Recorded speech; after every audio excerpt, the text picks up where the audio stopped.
गरुड़ पुराण का आरंभ भगवान विष्णु और उनके वाहन गरुड़ के पवित्र संवाद से होता है। गरुड़, जो देवताओं में अत्यधिक ज्ञानवान और शक्तिशाली हैं, एक दिन भगवान विष्णु से संसार के रहस्यों के बारे में जानने की इच्छा व्यक्त करते हैं।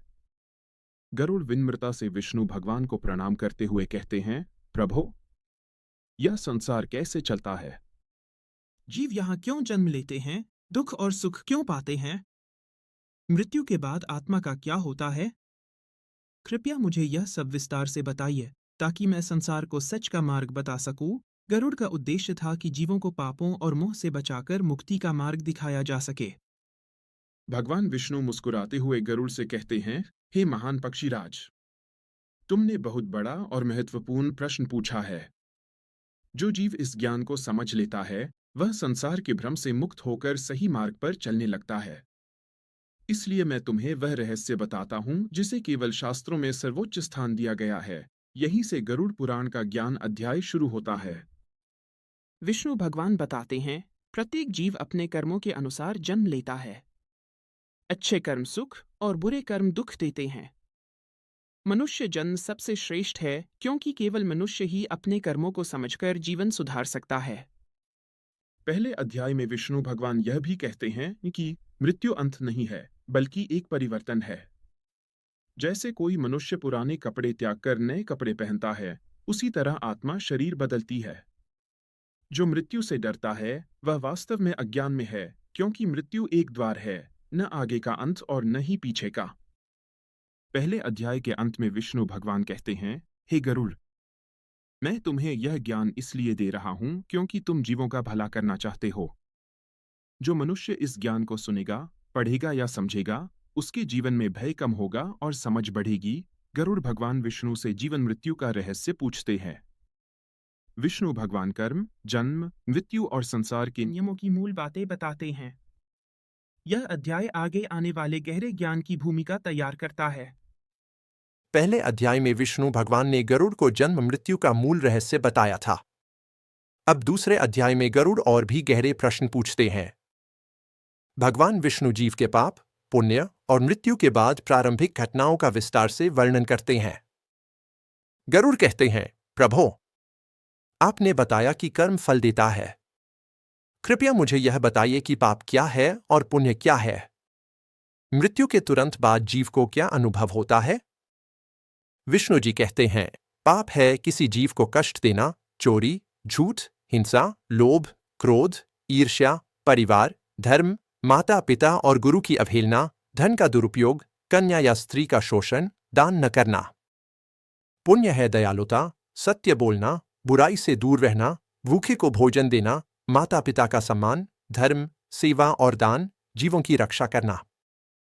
भगवान कहते हैं, मनुष्य की हर छोटी बड़ी क्रिया का फल बनता है। पाप छोटा नहीं होता और पुण्य व्यर्थ नहीं जाता।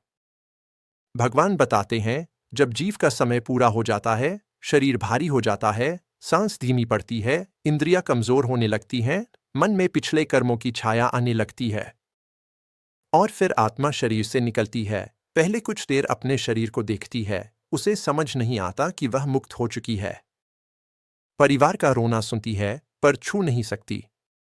सब कुछ दिखाई देता है, पर वह कुछ कर नहीं सकती। यह स्थिति कुछ क्षण से लेकर कुछ घंटों तक रहती है, कर्म के अनुसार।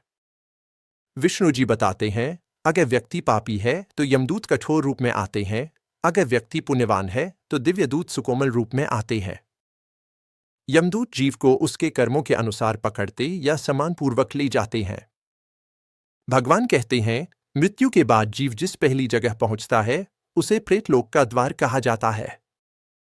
यहां उसके कर्मों का प्रारंभिक हिसाब होता है। वह अपने पाप पुण्य के चित्र देखता है, जीवन जैसा जिया, उसका हर दृश्य सामने प्रकट होता है। इससे जीव को पता चलने लगता है कि आगे का सफर कैसा होगा। पहले अध्याय में विष्णु भगवान ने गरुड़ को जन्म मृत्यु का मूल रहस्य बताया था। अब दूसरे अध्याय में गरुड़ और भी गहरे प्रश्न पूछते हैं। भगवान विष्णु जीव के पाप, पुण्य और मृत्यु के बाद प्रारंभिक घटनाओं का विस्तार से वर्णन करते हैं। गरुड़ कहते हैं, प्रभो, आपने बताया कि कर्म फल देता है।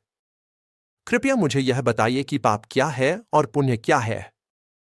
मृत्यु के तुरंत बाद जीव को क्या अनुभव होता है?